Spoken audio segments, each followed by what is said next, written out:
Good afternoon. My name is Richard DesLauries, and I am the Special Agent in charge of the FBI's Boston Division. Since Monday's bombings, the FBI and our law enforcement partners have been working around the clock and are fully committed to investigating this matter to bring those responsible to justice.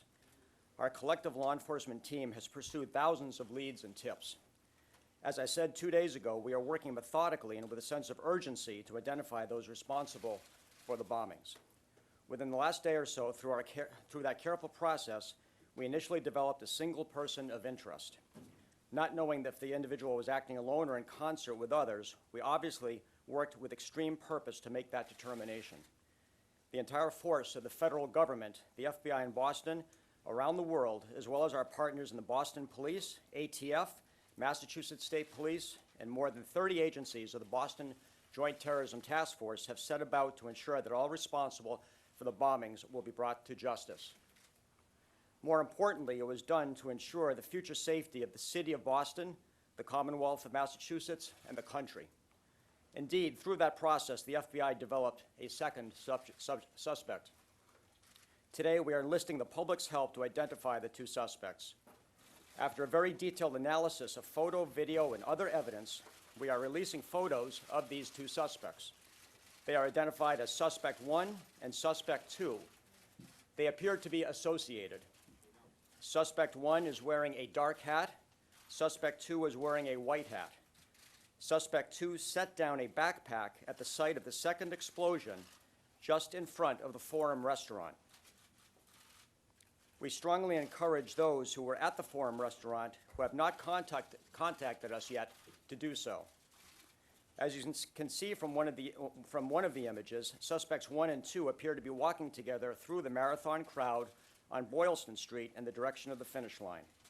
That image was captured as they walked on Boylston in the vicinity of the intersection with Gloucester Street. As you can see, the quality of the photos is quite good, but we will continue to work on developing additional images to improve their identification value. Further, on FBI.gov, we have photos of the suspects. The photos and videos are posted for the public and media to use, review, and publicize. For clarity, these images should be the only ones, and I emphasize the only ones, that the public should view to assist us. Other photos should not be deemed credible, and they unnecessarily divert the public's attention in the wrong direction and create undue work for vital law enforcement resources. For more than 100 years, the FBI has relied upon the public to be its eyes and ears. With the media's help, in an instant, these images will be delivered directly into the hands of millions around the world. We know the public will play a critical role in identifying and locating these individuals. Somebody out there knows these individuals as friends, neighbors, co-workers, or family members of the suspects. Though it may be difficult, the nation is counting on those with information to come forward and provide it to us. No bit of information, no matter how small or seemingly inconsequential, is too small for us to see. Each piece moves us forward towards justice. It is extremely important to contact us with any information regarding the identities of Suspect 1, Suspect 2, and their location. We consider them to be armed and extremely dangerous. No one should approach them. No one should attempt to apprehend them except law enforcement. Let me reiterate that caution. Do not take any action on your own. If you see these men, contact law enforcement. If you know anything about the bombings or the men pictured here, please call the telephone listed on the photo arrays. That's 1-800-CALL-FBI. Again, that's 1-800-225-5324. All calls will be kept confidential.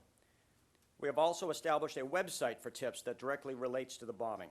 Please contact us at bostonmarathontips.fbi.gov. Again, that website is bostonmarathontips.fbi.gov. The photos can be viewed on our website, fbi.gov. It is important to emphasize the images from Monday are indelible, and the horror of that day will remain with us forever. This further underscores our obligation to investigate this crime judiciously in order to bring those responsible to justice. The victims and the survivors deserve nothing less. As to Monday's victims, The FBI is committed to ensuring that victims receive the rights they are entitled to and the assistance they need to cope with the crime. Treating victims with respect and providing them with assistance, benefits, and help and assistance will better our cases. Our resources include an Office of Victim Assistance at FBI headquarters and victim specialists nationwide. These highly trained professionals can assist victims and coordinate with other agencies to provide victims with the support, information, and resources necessary to effectively meet their needs. Our victim specialist team continues to work around the clock to bring assistance to the victims of this heinous act. Identifying and locating those responsible is now our highest priority. No other details of the investigation will be released at this time because this is our focus now. It continues to be an ongoing, active investigation.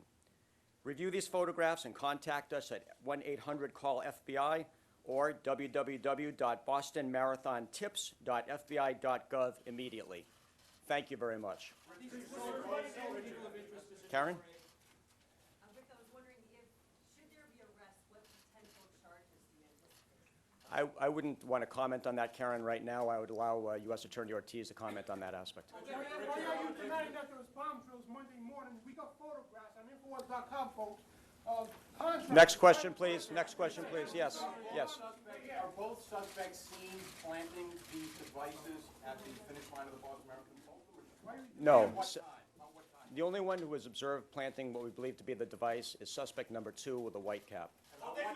What time did they put those devices down, do you believe? I don't have the precise time in front of me. It was shortly before the bomb blast went off.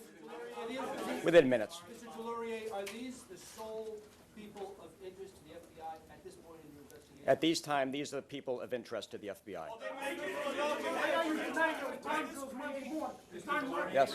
Yes. Do you have any information on what they did after the explosions? Any indication they were around watching? Do you have any video of them walking away? Suspect number 2 with the white cap on proceeded west on Boylston Street, and that's all we know right now. Sir, can you address there were pictures today in newspapers all over the country, including the New York Post, that identified 2 men as potential suspects. I'm just wondering what it does to your investigation when things like this get out and these guys are wrong. I think I addressed that, thank you, and I think I addressed that question in my statement by saying the only official photos that should be officially relied upon in this investigation are those you see before you today. If there aren't dangers, do you stand by your earlier statement that there is no additional danger to the public? I do stand by that statement right now. There's no additional imminent danger that we are aware of right now. Okay, thank you.